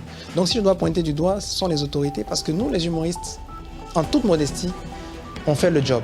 On délivre les messages, on fait rire les gens qui sont devant nous. Ça veut dire que nous, déjà, on est pratiquement à 100% des objectifs à atteindre. Le reste, il faut que les gars nous poussent un peu comme ça pour qu'on puisse avancer. Alors, moi, je crois que je lui donne raison. C'est comme il vient de dire le cas du slam en Guinée. Aujourd'hui, ce sont des jeunes qui commencent à valoriser alors ce art. Et mais lorsque l'État voit que des gens s'imposent déjà à l'international, c'est à ce moment où l'État commence alors à venir. Et donc ça, c'est vraiment fondamental. Mais de l'autre côté, on a observé que, je prends l'exemple sur Boukari, d'accord, qui est même annoncé qu'il doit venir en Guinée. Ça se répète parfois. Mais dites-nous pourquoi, en tout cas, pour le cas de la Guinée, comme pour dire la Guinée se déplace, le contraire ne se passe pas de façon... on se déplace. Non, je précise, de façon effective en fait. Non, attention. Oula, quand on se déplace, mon Dieu, ça fait même peur. Il a dit tout à l'heure, dans la présentation, plus connu ailleurs qu'ici. Moi, j'ai vu des gens vouloir se jeter sur moi à Marrakech. Je me suis dit, mais c'est qui? Juste, ouais. Parce qu'en fait, ils avaient tellement communiqué sur la venue des humoristes que quand les gens nous ont vus avec les gens du Marrakech du Rire, ils ont commencé à crier « Son !» C'était fort. Comment? Et malheureusement, moi, j'ai pas le réflexe de prendre le téléphone de filmer. J'ai pas ce réflexe-là. Et puis, je trouve ça un peu déplacé. Sans juger les autres, je trouve ça un peu déplacé de filmer les gens. Mais c'est ton travail, je suis désolée. Non, tu es avec le public, tu es avec le monde. De filmer les gens, je me déconnecte d'eux. Parce que je suis concentré plutôt sur ma vidéo. J'ai envie de profiter de l'instant. D'accord. Bon, je suis de la vieille école, ok. Donc, l'ancienne génération. Je sentais qu'elle allait me sortir de... Donc j'avoue, je suis de la vieille école. Donc il y a eu ça. Et au Massa aussi, quand on part, on est reçu comme des rois. Le Parlement du Rire, pareil. Moi, je ne pouvais pas imaginer que... Pour moi, c'est un comité de personnes qui m'ont choisi pour le Parlement du Rire. Non. Maman, Gowou, Dibe. Et d'ailleurs, je remercie Gowou et Dibe. C'est eux qui m'ont placé sur le Marrakech du Rire. Je ne savais pas. Je les appelle pas. Sur Marrakech du Rire? Oui. D'accord. Je sais pas moi qui les ai appelés, il n'y a pas de sélection qui se fait. C'est quand tu passes au Parlement, quand tu fais une sensation forte, ils te recommandent. D'accord. Après, on te suit pendant, ça c'est une information très importante pour tous les humoristes qui suivent, ils te suivent sur les réseaux sociaux pendant 1 an plus. Si jamais tu dérapes, tu viens plus. D'accord. Donc c'est pour dire qu'ils m'ont suivi, après ils m'ont contacté. Quand ils ont contacté, allô, bonjour, c'est le Marrakech du Rire. Mon manager a accroché. Après, elle s'est débrouillée. Je sais pas comment elle a eu mon numéro avec Gowou, elle m'a appelé. Oui, c'est le Marrakech du Rire. J'ai raccroché. Donc, elle a galéré. On a cru que c'était une blague. D'accord. C'est après que... Tu te sous-estimais à l'époque ou quoi? Ben non. Marrakech du Rire, c'est quand même Marrakech du Rire. Tu peux pas prendre ça pour une blague. À la limite, on postule ou bien quoi. Nous, c'était pas dans notre calcul de postuler. On pensait qu'il fallait postuler alors que non, pas du tout. Mais quand ils m'ont appelé, moi, j'étais même blessé, j'avais une blessure à la jambe. Ils m'ont appelé, j'ai raccroché. Après, ils ont vu mon adresse email, ils m'ont écrit un mail, j'ai vu ça. J'ai répondu, j'ai envoyé à mon manager, il dit, regarde, ça c'est quoi ça? Il a vu la signature, les trucs, les flyers, il a dit, moi, il y a une femme qui m'appelait, elle me dit Mais bon, c'est pour dire qu'on est beaucoup apprécié ailleurs. Ici, par exemple, si on prend Boukari, moi je pense que l'humour de Boukari fonctionne beaucoup parce que c'est le français mal parlé, c'est ce genre de choses-là. Tu vois, déjà, je le dis seulement, ça l'évoque des souvenirs, il rigole. Donc ça fonctionne bien. Il s'est créé un propre style. Il s'est créé un style qu'il avait pris avec un truc plus tôt, avec Zongo, qui lui a cédé. Ça a été une discussion entre eux. Zongo lui a cédé parce que Zongo voulait arrêter. Ça, c'est vraiment des coulisses qui sont passées. Et Boukari a amené ça beaucoup plus loin que Zongo parce que les médias sont devenus beaucoup plus forts. Canal n'était pas là autant que Zongo. Ouais. Canal n'était pas en Côte d'Ivoire. Là, aujourd'hui, Canal est en Côte d'Ivoire. Donc, Boukari passe sur Canal, 25 pays le voient. Tu vois. Et il faut dire que nous, quand nous passons sur... quand je suis passé au Parlement du Rire, ou bien au Marrakech du Rire, ça a été diffusé sur Canal, ou quand, par exemple, il y a eu le Canal Comedy Club qu'on a créé, dans les autres pays, on m'écrit. Plein de gens qui m'écrivent. Donc, c'est vrai qu'on a une certaine... Nul n'est prophète chez soi. Donc quand tu pars ailleurs, ouais, c'est lui, c'est la star. Mais le Guinéen, on te voit te brosser les dents au bord de la route ici. Qui va te considérer? C'est vrai, c'est compliqué. Je reprends mes habitudes de Souma dès que je rentre en Guinée. C'est pas moi. Justement, je voulais poser cette question. Le pourquoi aussi, on se demande, on accorde plus d'importance à ceux qui nous viennent d'ailleurs que ceux que nous avons sous la main. Oui. Je ne comprends pas et c'est très très dommage. Ouais. Parce que si nous, on n'arrive pas, je parle de la population, si on n'arrive pas à valoriser les talents que nous avons, et que d'autres le font à notre place, ils finiront par partir. Hein. Ça, il n'y a rien à dire. Je suis entièrement d'accord, mais bon, je vois sur les réseaux sociaux, les gens parlent beaucoup. Si vous avez remarqué, moi, je ne parle pas de ça. Parce que je sais ce qui se passe ailleurs, c'est pareil. En fait, partout, c'est pareil. On préfère celui qui vient d'ailleurs. Les Ivoiriens se plaignaient de ça récemment. Oui, il y avait un chanteur là qui devait venir en Côte d'Ivoire. Finalement, il a snobé la Côte d'Ivoire. Il n'est pas venu. Et puis, ils ont commencé à l'insulter sur les réseaux sociaux. L'artiste nigérien, je crois. Je crois que c'était Davido, un truc comme ça. Non, c'était pas Davido. Wizkid. C'était Wizkid. Il devait venir et Willy Dumbo l'a insulté. Plein de gens l'ont insulté.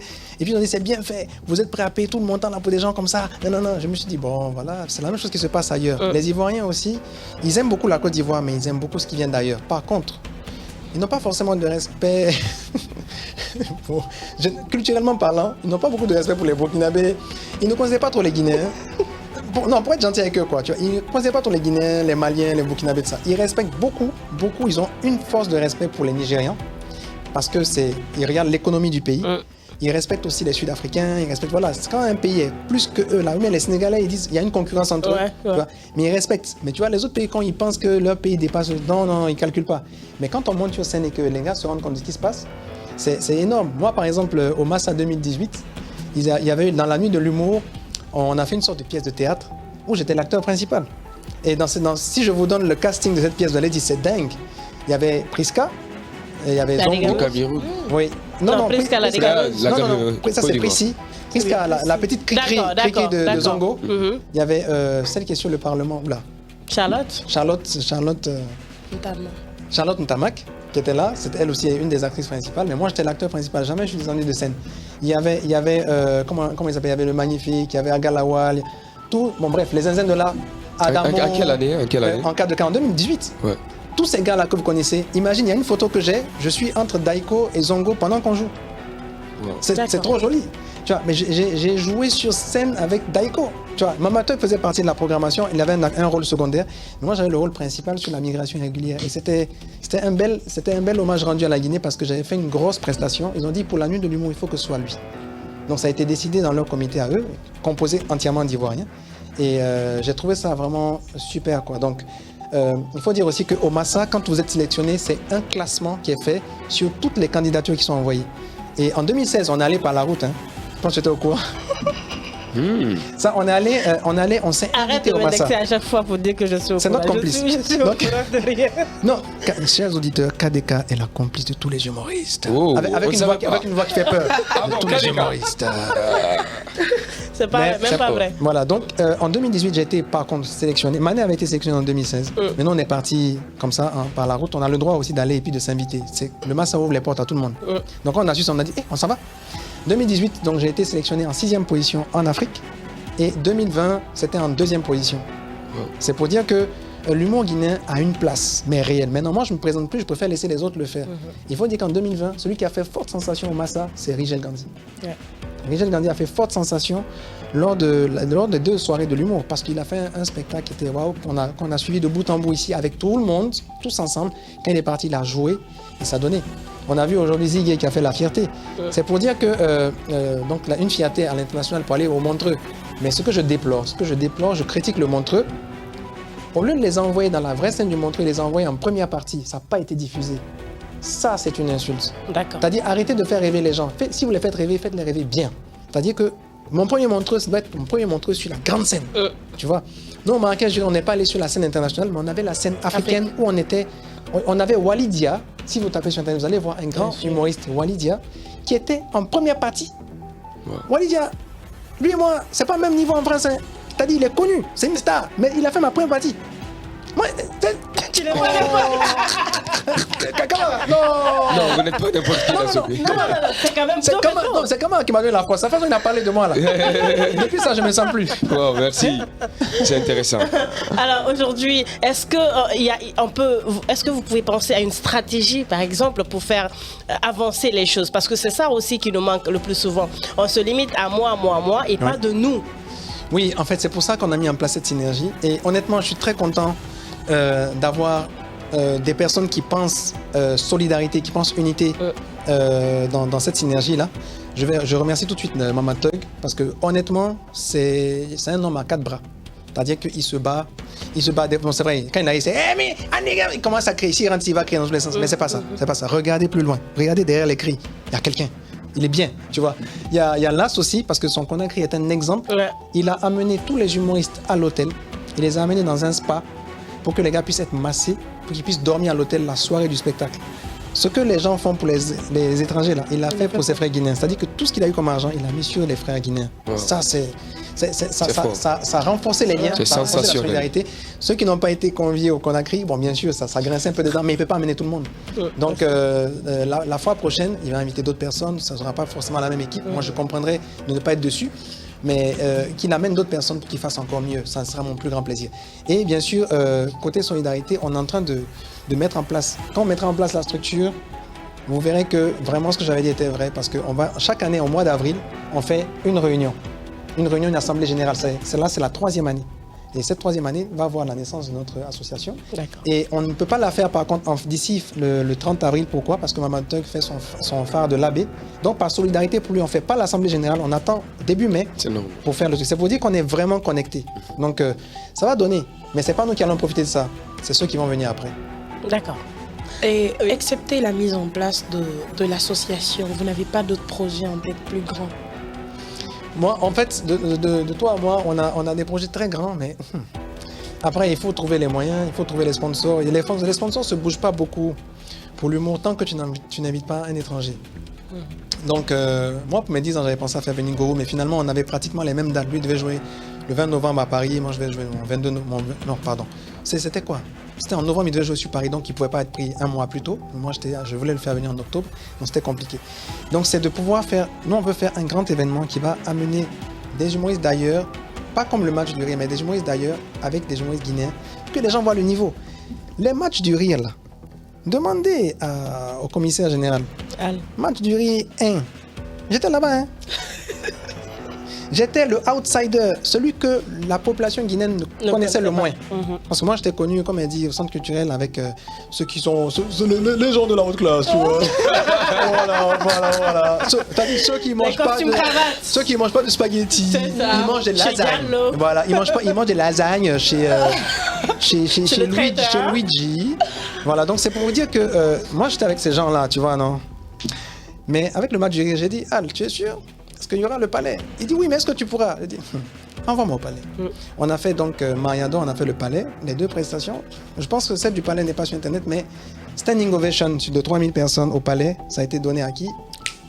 La star. Excellent. Non, en fait, je suis allé, je me suis fait un nom. Tu vois, je suis revenu sur le match duré saison 3. Saison 2, c'était pas trop ça. Des 2 côtés, Côte d'Ivoire comme Guinée. Ils ont joué, mais c'était pas trop ça. Attends, la saison 1, tu avais le magnifique Agalawal Ramatoulaye. Ramatoulaye n'avait rien préparé. Il est venu, il a fait n'importe quoi. Mais avec sa façon de s'amuser, de danser, les gens se sont amusés.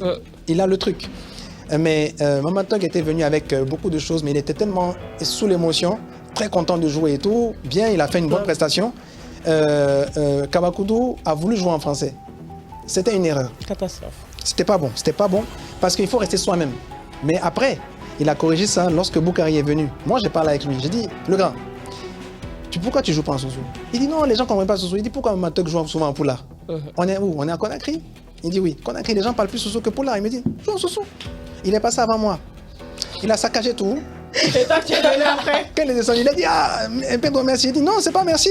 Maintenant, moi, je fais comment pour monter? Il a été brillant. Lorsque Boukari était venu faire son spectacle pendant l'indépendance, il a été brillant. Donc, c'est vraiment quelqu'un de très fort. Et quand il reste lui-même, il déchire tout. Donc, moi, dans ce match du rire, je suis venu avec des sketchs qui touchaient les ethnies. C'est aussi simple que ça pour attirer l'attention des gens.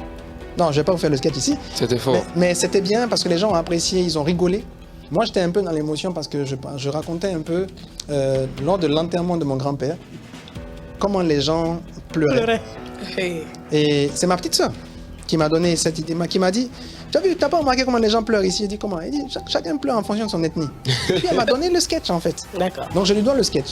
Et voilà, le Sousou, il pleure en style. Le Zouzou est toujours stylé. C'est-à-dire quand le Zouzou pleure, mais attends, lui il pleure pas quand lui. Non, non. Non, s'il vous plaît. Le Zouzou. Souma pleure. Le Zouzou, quand les Souma, quand il pleure, c'est. Eh là avance, quoi. Et puis il tourne sur lui-même, il tourne et puis il prend position, il bloque. C'est le Souma en puissance. Il pleure pas doucement, il pleure avec énergie. Ouais. Bon, vous savez très bien que le Malinké. Non, les Malinké d'abord déjà, généralement ils sont grands. Bon, l'exception confirme la règle, grimper, d'accord? Mais le Malinké est grand et imposant. Il ne peut pas pleurer devant les gens. S'il pleure, tout son grand là, c'est gâté. Non, lui, il pleure avant. Il pleure à la maison fort. Comme ça, quand il vient, il a vidé tout. Okay. Mais tu connais Zouzou? Quand Zouzou pleure dans tes mains, Zouzou le regarde, il voit que le gars pleure pas. Il voit Zouzou le regarde, il dit il pleure pas rien. Il y a des ouais là, quand tu entends, ça te touche. Ouais. Maintenant, il y a une petite lame qui veut quitter dans l'œil de mon frère Malinké. Mon frère Kaba, au moment où ça veut sortir comme ça, là, ça veut sortir, le gars regarde la lame. Malinké est autorité. Hein? Ouais. Il a regardé sa lame, il a dit attendez. La lame a fait demi-tour. Le gars dit non. Malinké pleure avec autorité. Ouais. Tu vois? Le peul. Le problème du peul. Oh. Non, même moi ça m'embête. Il faut qu'on fasse des réunions de famille. D'accord. Non, le peul a un problème. C'est-à-dire que quand il vient dans l'enterrement des gens, il vient pas comme les autres. Ok. Lui, il veut montrer aux gens qu'il connaissait la personne. Donc en pleurant là, il veut raconter qu'est-ce qu'il a dit aux gars la dernière fois qu'ils ont parlé au téléphone. Oui, yo, yo. Comment fait ta quoi? Mais qui donc? C'est fort. Tu veux, le gars, il veut m'a fait ta coup. Comment toi tu connais tout ça là? Il veut nous expliquer ça en pleurant. Hein? Il y a même une fille qui est venue se déclarer comme ça. On dit, c'était ton copain. Tu vois, donc il faut demander au peuple de faire doucement. Hein? On sait qu'ils connaissent la personne qu'ils sont venus voir, tu vois.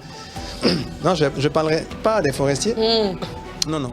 Mon père, s'il vous plaît, mon père est né à Zékouri. S'il vous plaît, je ne parlerai pas. Je ne vais pas attaquer les forestiers. Ah, il faut attaquer les forestiers. Mais si j'allais attaquer les forestiers. Tu allais dire quoi? D'abord, on va laisser tous les autres. Tous les forestiers ont donné la voix aux Kissiens. Parce que les Kissiens, c'est les numéro 1. Non, les Kissiens, non, eux, ils ont fini avec pleurer. Ah, d'accord. Non, eux, ils font pas ça. Eux, ils payent des gens. Ils payent des gens pour pleurer. Non, attention. Ouais. Le Malinké dit que. Non, Kissien a dépassé Malinké dans ça. Donc c'est différent. Ils payent des gens. Et puis il faut voir les menus. Parce qu'ils sont organisés. Le menu de pleurs. Quand tu appelles. Non, en tout cas, là, tu vois le menu et te dit pleurer simple, 100 000. D'accord. Pleurer avec grimace, 200 000. Pleurer avec acrobatie, 650 000. Pleurer avec acrobatie, jeter pagne, 1 600 000. Parce qu'il y a des gens, ils jettent pas. La problématique de l'humour, c'est ça aussi, hein, Pedro. On ne pouvait pas le recevoir sur ce plateau sans pour autant rire un peu. Vous l'avez compris, dans cette émission, on va partir avec la rubrique Dites-nous tout. Vous le savez, dites-nous tout. On vous pose des questions très simples. Vous nous donnez des réponses aussi simplement que possible. On se comprend? D'accord? C'est parti avec la rubrique Dites-nous tout. Le déballage, la rubrique Dites-nous tout.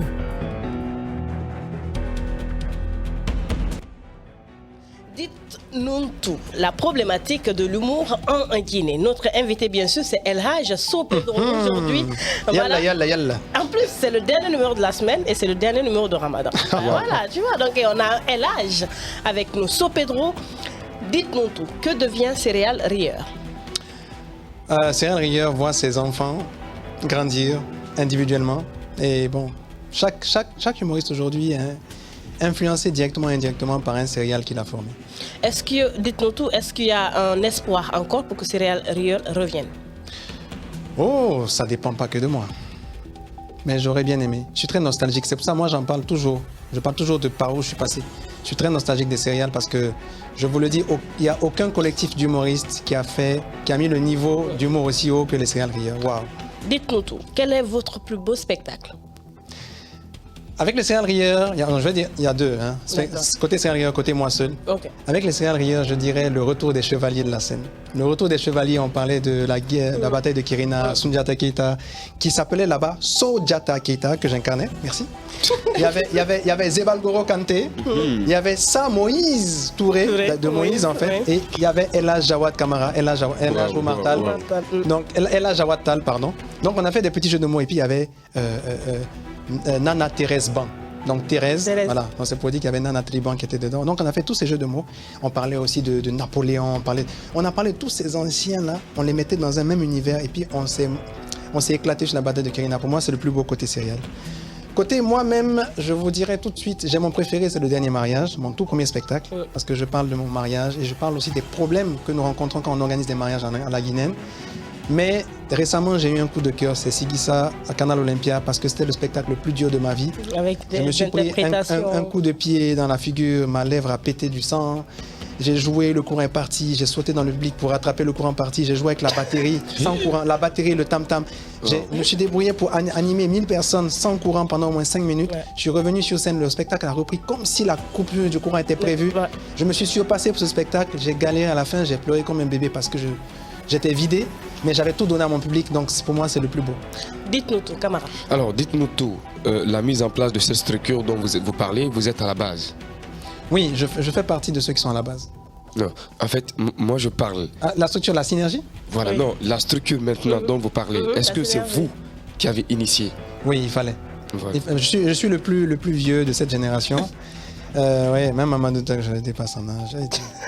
Et donc, il fallait que l'aîné fasse quelque chose. Et c'est ce que j'ai trouvé à faire. Et heureusement, mes petits frères m'ont suivi. Dites-nous tout, Martine.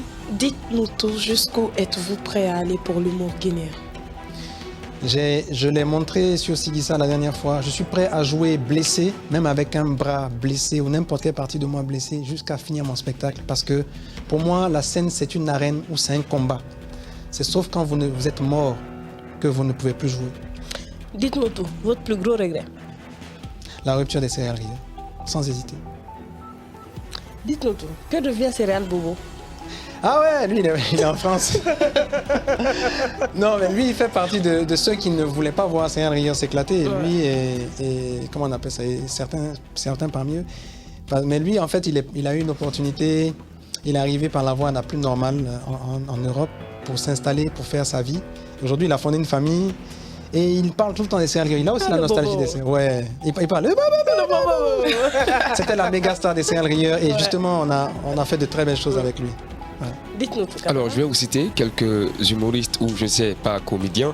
Alors, dites-nous tout. Que savez-vous de Moussa Kofoué? J'ai coupé le jeu avec lui la dernière fois chez Mamatug avant-hier. Magnifique personne. Je l'aime depuis que je suis adolescent. C'est quelqu'un qui nous représente très bien à l'extérieur parce qu'il est demandé partout. Il est beaucoup. C'est le comédien le plus respecté en Côte d'Ivoire. Tous ceux que vous connaissez en Côte d'Ivoire connaissent Moussa Kofoué. Pour eux, Moussa Kofoué est un exemple. Donc, beaucoup de fierté de l'avoir rencontré. Voilà, je suis un fan, quoi. Donc... Alors, dites-nous, que savez-vous, que pensez-vous d'ailleurs de Dibé Cravate? Dibé Cravate, Dibé Cravate ne joue pas sur scène. Le personnage qui joue, c'est lui. C'est son caractère, il est comme ça, il est très autoritaire. Mais c'est quelqu'un qui a, comment on appelle ça, qui a les bras ouverts aux gens. On parle de Boukari, c'est Dibé Cravate. Oui, c'est lui. C'est lui qui est derrière Boukari. C'est quelqu'un qui a un grand cœur, mais il est très franc. Donc il peut vous parler, ça peut vous détruire une semaine, mais en fait il est très franc. Il ne passera pas par quelqu'un pour vous dire ce qu'il pense. C'est quelqu'un de remarquable. Alors, maintenant revenons, dites-nous tout. En Côte d'Ivoire, peut-être au Cameroun et tout, il y a des humoristes du genre féminin, d'accord, des humoristes femmes. En Guinée, dites-nous tout. Pourquoi on n'observe pas ça tout? Elles sont en train de monter. Elles sont en train de monter. Il y a du monde. Déjà avec Thérèse qui a fait le premier spectacle d'humour en Guinée et qui est allée au Parlement du Rire. Donc c'est la première femme. Ensuite, elle est repartie vers le théâtre. Et nous avons aujourd'hui Amina Tounkis, nous avons Marie Sam. On en a plein d'autres qui sont vraiment dans le couloir. Par exemple, le dernier jeudi stand-up, il n'y avait que des humoristes femmes qui étaient en train de monter sur scène. Et j'ai parlé de ces filles-là à Priska. Priska adore Marie Sam, elles sont régulièrement en contact. Et d'ailleurs, Marie Sam, c'est son idole, Priska. Quand j'ai promis qu'elles allaient parler ensemble au téléphone, elle était heureuse. On a fait un appel vidéo. Puis Priska est venue pour le match du Rire. Elles se sont vues. J'ai amené Marie Sam qu'elle se voit. Et Priska a dit, cette fille-là joue mes sketchs mieux que moi. C'est pour dire que Marie Sam est en train de monter en force. D'accord. Et donc, au-delà de ça, il n'y avait que des femmes au jeudi stand-up. Et elles ont fait l'un des plus beaux jeudis stand-up sur les 14 jeudis stand-up qui ont été tournés. Alors, dites-nous tout. À part vous, qui est le meilleur humoriste? Selon vous. Selon vous, à part vous, hein? Non, je dis à part vous. Oui. En Afrique? Qui vous voyez, en Afrique bien sûr, qui vous voyez l'humoriste le plus meilleur?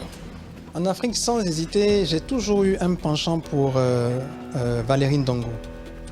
Parce que c'est quelqu'un qui il s'est construit d'abord dans son pays. Il a construit son humour dans son pays. Il est original. Et puis, c'est pas fake. Ces spectacles solos sont des vrais spectacles solos. Les autres, il y a beaucoup d'autres qui invitent des gens. C'est pas des vrais spectacles. Lui, c'est vraiment vrai. Et je pense même pas qu'il est au courant que je l'apprécie à ce point. Alors, dites-nous tout sur votre futur projet. Je peux répondre, le meilleur humoriste de la Guinée selon moi? Oui, vas-y. Ouais. Même si la question n'a pas été posée. Mais vas-y. là, vous allez le dire. Bon, je peux prendre deux générations. Hein. Oui. Je peux prendre la première et la dernière. Bon, la première génération, celle des Sierra, pour moi, ça a toujours été Zébal Traoré. Wow. Je l'ai toujours dit. Ça a toujours été Zébal Traoré parce qu'il a un talent que personne n'a en fait, tu vois. Après, c'est juste, si récemment il est silencieux, c'est juste un problème d'encadrement, c'est tout. Sinon, voilà, elle sait. C'est quelqu'un qui est capable d'improviser un spectacle tout seul. Elle était là. Il est capable d'improviser un spectacle avec juste une idée et de jouer le spectacle de bout en bout jusqu'à la fin. C'est un don inimaginable. À plus forte raison, quand vous le préparez sur scène, j'ai eu la chance de travailler avec ce personnage-là. Sur scène, c'est un monstre. Wow. Donc, la nouvelle génération, j'ai toujours eu un penchant pour... Grimper pour le préfet, il a été au Parlement. Parmi ceux qui ont fait des spectacles solo, il y a quand même du monde. Tiano Mamou, c'est beaucoup l'imitation. Ouais. Michel Gandhi, c'est beaucoup dans le style de Zébal, beaucoup dans l'improvisation. Très très fort dans l'improvisation. Il y a encore du boulot. Honnêtement, il y a encore du boulot. Vous n'avez pas dit le meilleur. Mais mon préféré Votre préféré. reste Doura Guevara. Waouh, Ah oui. Douragui. D'accord. Oui, parce que je l'ai toujours dit, je dis que c'est mon préféré parce que c'est le premier qui s'est lancé dans la nouvelle génération et il a galéré, il galère beaucoup pour se faire une place au soleil. Et je vous dis, je ne me trompe jamais. Ce gars-là, il explose, tout le monde va taper le garde à vous derrière lui. Entre les autorités, entre la presse, entre eux-mêmes, humoristes, à qui la faute? Alors, tous contre un, c'est-à-dire on va tous se réunir pour faire briller l'humour en Guinée. C'était le thème aujourd'hui, la problématique de l'humour en Guinée. Merci à toi, So Pedro, de t'avoir prêté à nos jeux de questions, d'avoir surtout répondu à notre invitation. Je sais que je suis la seule à te dérouter, de te faire dérouter. Je l'ai appelé à la dernière minute, mais il était là. Merci encore une fois d'être passé. Martine, on se retrouve la semaine prochaine. Exactement. Camara Également. Moi, je pars avec Martine. Hein. Si tu veux. Tu peux me prendre cadeau. Prends-moi cadeau. Avec jolie voix comme ça. Et je te dis, de toute façon, ça a été facile là. Mon frère, c'est là-bas, devant là, tu vas trouver problème. J'aime la souffrance. Waouh.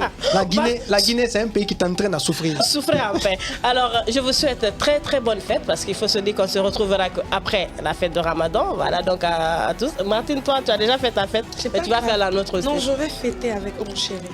Chers téléspectateurs, vous avez compris la joie commence ici. Pedro. Attention. Merci beaucoup à tous ces techniciens, bien sûr, qui nous ont accompagnés tout au long de cette émission. On se retrouve la semaine prochaine avec d'autres invités, avec d'autres thèmes. Déballage, c'est bien sûr votre émission favorite sur Happy Media. Prenez soin de vous et au revoir. Le déballage, l'émission qui vous amène au cœur de l'appréhension des faits et actualités de la Guinée et d'ailleurs. Du lundi au jeudi, suivez la Team Choc pour des analyses, des décryptages et des commentaires hors pair. Ici, on parle sans détour et on décante le vrai du faux. Le déballage, c'est Sans langue de bois sur Happy Media, disponible sur Star Times, TNT, Canal 104 et sur tous nos canaux synchronisés.